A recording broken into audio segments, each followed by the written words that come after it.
कार्य हैं, हमने मुख्यतः 3 कामों के लिए ये प्रकोष्ठ का गठन किया है, जो शुरुआत की है। बाकी बाद में जैसे सुझाव होंगे और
या मेडिकल खर्चे में, तो वो 2,10,000 रुपये होते हैं और 51 रुपये से 5,10,000 रुपये होते हैं। तो अगर हम जो है एक छोटी राशि से, अगर हम साहित्यकारों की जनरेशन इतनी ज्यादा होती है जुड़े हुए साहित्यकारों की, तो वो एक बड़ी राशि हो जाती है। और यही अगर संख्या लाख में होगी, जिस दिन साहित्यकार 1 लाख होंगे, तो वही उस परिवार को 51 लाख रुपए की राशि मिल रही होगी जब वो इस दुनिया में नहीं होंगे। तो जिससे कि वो एक सरकारी जॉब में भी इतनी राशि पीएफ के बाद में नहीं मिलती है, तो उतनी राशि उसको जो है यहाँ से प्राप्त हो जाएगी। जी जी, निश्चित रूप से इसमें हम लोग एक निश्चित 51 रुपये वर्ष की एक अंशदान देंगे। उसके पश्चात आवश्यकता अनुसार हो सकता है कि हमारा अंशदान पूरे वर्ष में 200, 300, 400 या 500 रुपये हो जाए।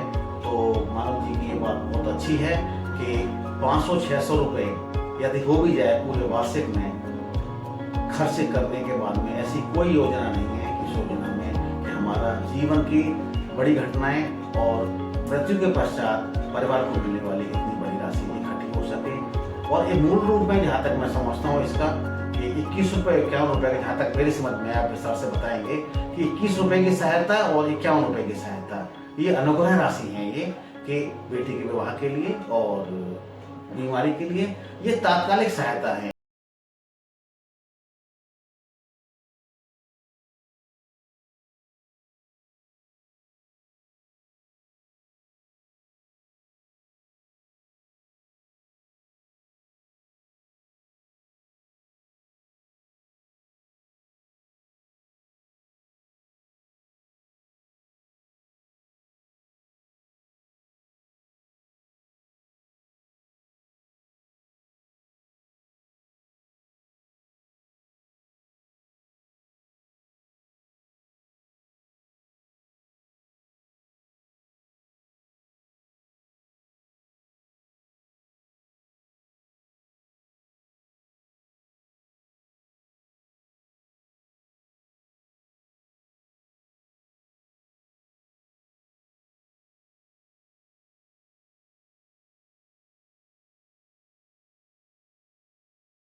कि अगर आपने लगातार 3 बार जो मदद के लिए आपको अनुग्रह भेजा गया है उस पर आपने विचार नहीं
आपके ही बीच के कुछ कलमकार हमारी सर्वेयर टीम में होंगे जो जाकर के सर्वे करके आएंगे। सर्वेयर कहीं हम अलग से नियुक्त नहीं करने वाले हैं। जो हमारे साहित्यकार आपको इस संगठन के बारे में बता रहे हैं, जो लेके आ रहे हैं, या जो आप जो लोग आ रहे हैं, उन्हीं में से जो है जगह जगह सर्वेयर नियुक्त किए जाएंगे। जी जी, बिल्कुल निश्चित बात है। ये जो सदस्य जो बनता है वो खुद वॉलेंट्री वर्क है। ये एक सहायता प्रकोष्ठ है तो वॉलेंट्री वर्क है। उनमें से जिन व्यक्तियों के पास में अधिक समय होगा जिस क्षेत्र में, उनको एज ए वॉलेंटियर आगे इस तरह के जो सर्वे है या तुरंत जाके जांच करनी है उसमें सहयोग दिया जाएगा। और ये भी प्रावधान किया जाएगा उसमें कि अगर उसको 50-100 किलोमीटर जाना पड़ता है तो हमारे पास जो राशि प्रकोष्ठ के पास में होगी उसमें से बस का किराया भी दिया जा सकता है, देना भी चाहिए। क्योंकि हर साहित्यकार अगर कोई सक्षम है तो अपनी कार लेके जाएगा तो इतना तो किसी साथी के लिए कर सकता है, लेकिन अगर वो साहित्यकार सक्षम नहीं है तो कम से कम बस का किराया उसे दे दिया जाए प्रकोष्ठ की तरफ से, और वो उसका सत्यापन करके तुरंत उसके रिपोर्ट दे सकें। अच्छा, इसके बाद में एक बात आती है जो आपने बताया कि प्रकोष्ठ का सदस्य शुल्क जो है उसको किस प्रकार पे करना है और कितना होगा। जी, प्रकोष्ठ का जो सदस्यता शुल्क है वो 51 रुपये होगा वार्षिक, और ये 51 रुपये से ही हर वर्ष रिन्यूअल होगा सभी का। मैं समझता हूँ उसको 50 और 51 का डिफरेंस करना है।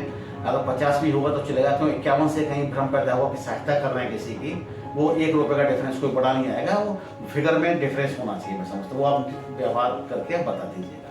जी, वही 51 रुपये निश्चित रहेगा। और साथ ही जो है इसमें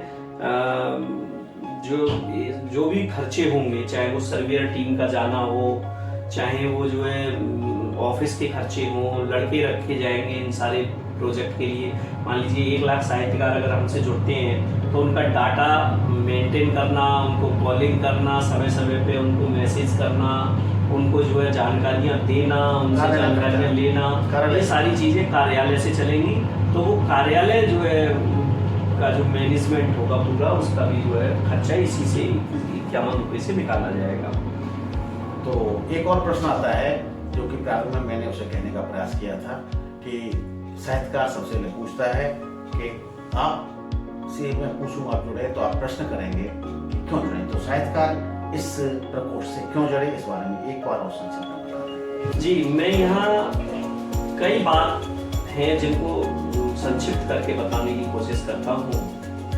कि पहली बात तो ये है कि जैसे हमारे मान लीजिए बेटी की शादी है, हम जितने भी लोग हैं हिंदुस्तान में वो बड़ा सेवा भावी लोग हैं। और हमारे यहाँ एक प्रचलित है बात, गाँवों में जाएं तो ये कहते हैं कि फलाने की बेटी की शादी है, चाहे 21 रुपये लिखा आना, भैया कन्यादान जरूर कराना। हाँ बिल्कुल। तो हम तो इस सेवा भावी विचार के लोग हैं। हम अनजान बेटी की शादी में भी जाकर के भाग दे आते हैं। तो ये 21 रुपये तो बहुत छोटी बात है। आपने बहुत से उदाहरण सुने होंगे कि गुड़ की ढेली खाली थी किसी ने और जाकर के जो है वो उसके बदले पूरा भाग दे आए। हाँ। तो हमारा कहने का मतलब यही है कि हम 21 रुपये से अगर किसी का कन्यादान कर रहे हैं या किसी की बीमारी में हम जो है मदद कर रहे हैं, या 51 रुपये से हम जो है किसी की हेल्प कर रहे हैं जो है उनके मरने के बाद, उनके इस दुनिया से जाने के बाद, तो ये बहुत बड़ी हेल्प है। किसी को खड़ा करने की हेल्प बहुत बड़ी हेल्प होती है। और उनको जो है हम वो समय में मदद कर रहे हैं जब उनको सबसे ज़्यादा ज़रूरत है। जी। तो वो एक अनुग्रह राशि जो है और हम सेवा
यश के भागी बने। नमस्कार, प्रणाम, जय हिंद, जय भारत। जय